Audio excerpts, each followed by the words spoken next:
Hey everybody, it's your old pal Chuck, and I'm back with another review. And today we're taking a look, continuing our look at Wave 4 of Transformers Legacy Evolution, and this is Insecticon Bombshell, completing the trio of Insecticons. And I have to be honest right up front, while I like Bombshell, I am disappointed because, as I mentioned in my review of Detritus, all of Wave 4 are either straight repaints or repaint retools of pre-existing figures or figures that haven't been released yet. And Bombshell here happens to be a repaint retool of the pre-existing Shrapnel figure. And it was funny when I was looking at the two last night. And let me go ahead and just uh, bring Shrapnel in. I mean, if you knew what to look for, you actually would have, we could have seen this coming sooner. And let me show you. Let me go ahead and remove the weapons here on the figures. I do appreciate the fact that Bombshell's handgun, very accurate to the original toy, which was actually really pretty much just the horn there from the Kabuto beetle uh, taken off. And how funny is it that out of the three Insecticons, two are beetles, one is a grasshopper. And if you know your uh, Japanese culture, those are two of the most popular uh, genesi of insects. I think that's the right term. And also, all three, well, both beetles and grasshoppers are connected to the Common Rider franchise. But now, if we just take a look, and let's just start off at the back here, because this is actually where a lot of the sharing comes from. It's coming from the legs. You can see here that this molded in detailing is picked out and painted on Bombshell, where, and I never noticed this, that molding is already there. It's on Shrapnel, it's just not painted. And then on Shrapnel, you have this detailing, whereas on Bombshell you don't. So clearly they had the idea all along that they were going to do this. And then you can also see as you continue down, the feet exactly the same, but how they're painted, what's picked out, that's different. Also the overall, the transformation, how the arms are handled. Let me just show you, pull it out from the side here, but you can see that even these side panels are exactly the same. The difference is the arms tuck inward where on Bombshell, where on Shrapnel, um, they just peg into the side. But the slots are the same, and the slots are the same, stuff like that. And then again, you see again here the difference paint detail picked out. And this disappoints me because um, it really would have been nice to be able to have the three Insecticons each be their own unique design. Um, and now, in my opinion, we're going back to when we had them in the Legend scale, the well, the old Scout class, whatever the heck they were calling it at the time, where they were released in three different lines. Each one fit the style of that line, but stood out from each other. Yes, Takara did a release of them where they were all painted the same, but sculpt-wise, they all look different. And I can't help but feel that's the same thing here, where you basically have one completely unique figure and two that are retools of one another, and that these are going to look a little more similar than they should. But other than that, let's get Shrapnel out of the way. Bombshell is very nice. There was some concern from the early photos of having the visible head, and while you can see it from the side there, I don't think it's as bad as the photos made it out. And I do appreciate that the tip of the horn here is on a soft detent ratchet, so you can position it how you would like. And you even have some playability there with the front legs because they're able to rotate. Um, Other than that, not much more to say about the insect mode, so we will pause and get into the transformation. Okay, start if you haven't already. Remove the weapon. Um, Gonna come into the side here, and again, I feel like a broken record. This is something that the instructions really don't make clear. What will be the robot mode arms not only peg into what will be the robot mode legs, they actually peg into the inside of the panel. And if you notice, this does make it bow ever so slightly, but I believe that's done because that lines up the insect legs. I think, and gives the insect mode a bit of a curvature. I'm going to say that that's actually intentional and not like something's like not lining up or the plastic is warped or something. But what you go ahead and just unpeg the sides here and the arms, bring them up, get them out of the way, and then much like on shrapnel, bring this section back ever so slightly. Telescope the legs up. There are tabs on the inside here that will peg right in. Uh, Flip the feet up, close those panels back up, they'll peg into place, and then you can just straighten the leg out ever so slightly. And you have the legs done. Rotate the figure around at the waist. And here's really where a lot of the new transformation comes in. First of all, go ahead and rotate. And I appreciate that this armpit joint is curved to give for the insect mode. That will snap into place. Do it again on this side. Rotate the forearms so they're facing forward, and then flip the hands out.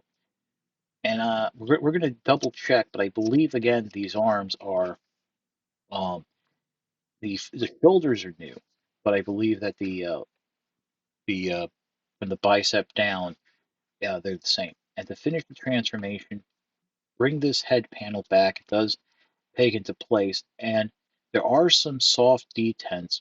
The first one is you can bring it back all the way like that, but it's really supposed to sit right about there, and then bring the horn forward. And the head and this panel are all connected on the same joint. So you do have some swivel, but you don't have any type of ball joint or type of articulation. So that's about it. Put the weapon in the hand, just like so. Um, do have a nice range of movement, universal joint in the shoulders, hips, 90-degree bend at the knees, the waist. We already talked about the head.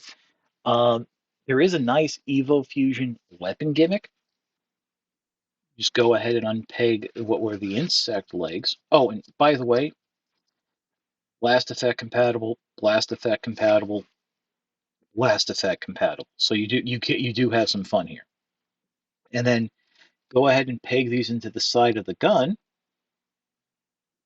Again, I do enjoy this modular playability.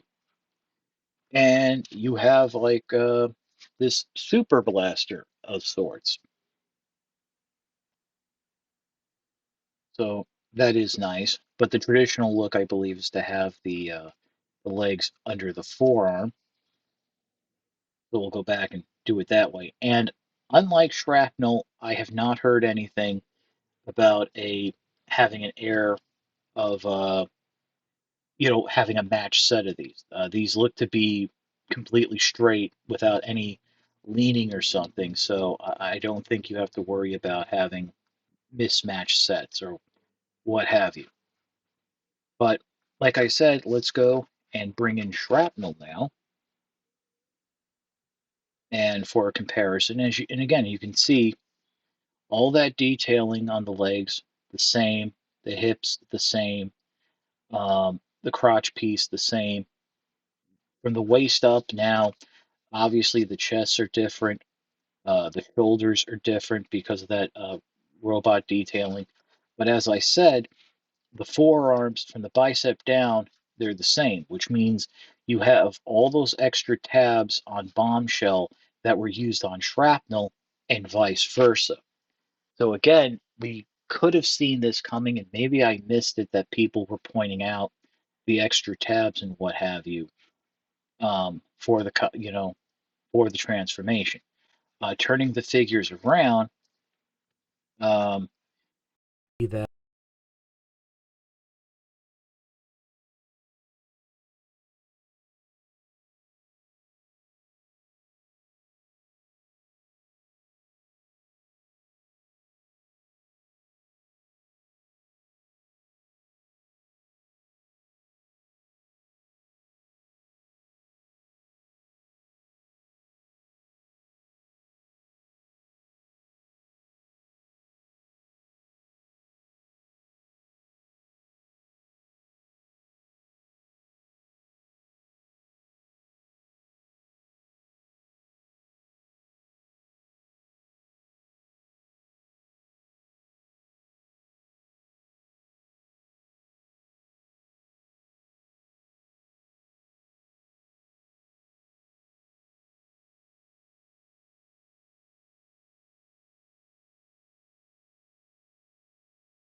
Yep. Um,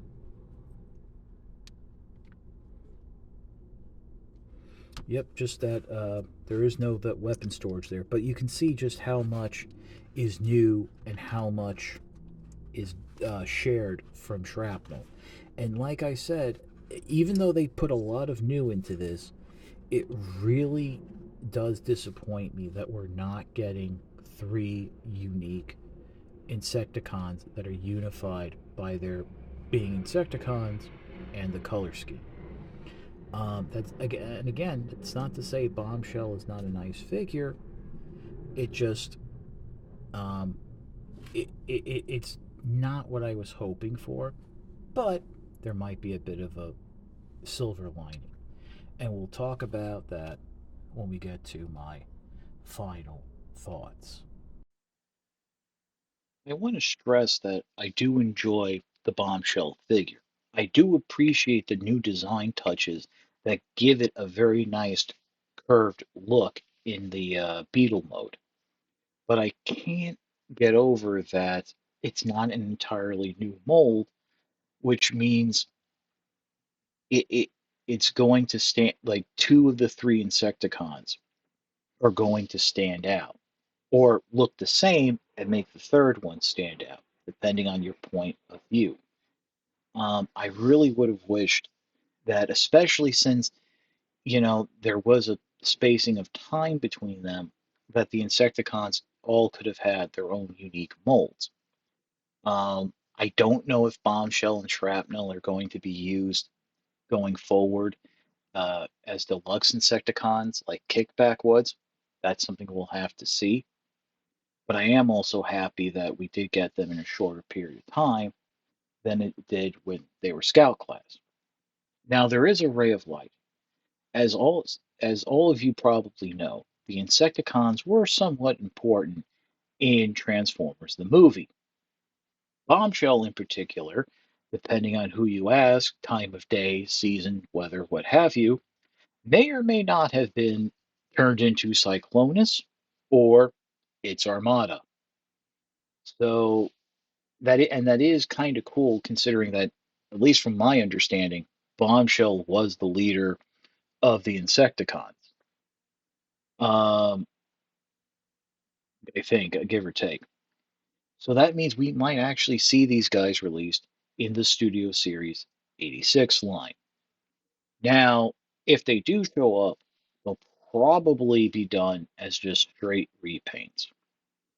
But since I kind of remember, not in the movie, but during the course of the series, the Insecticons and Dinobots having some sort of rivalry, how cool would it be to see the Insecticons done at the Voyager scale?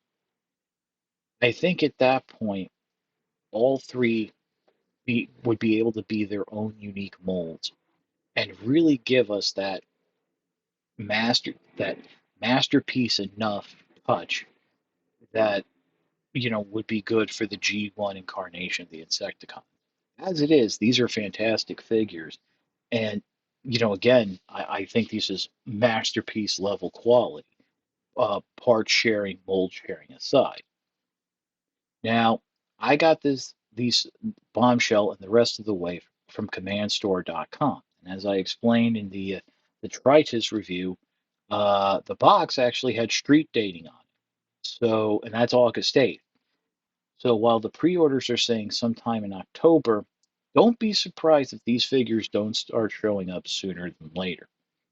But as of right now, as far as I know, in North America, if you're interested in getting them, they're available at commandstore.com.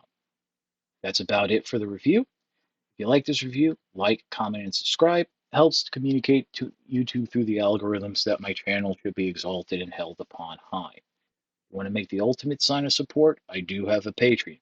It is www.patreon.com/chuckdog1999. All I ask for is $1 a month, $12 a year. But as I always say, if you can't swing it, no problem. Your views are more than thanks enough. Once again, this is your old pal Chuck for Bombshell. We will see you next time.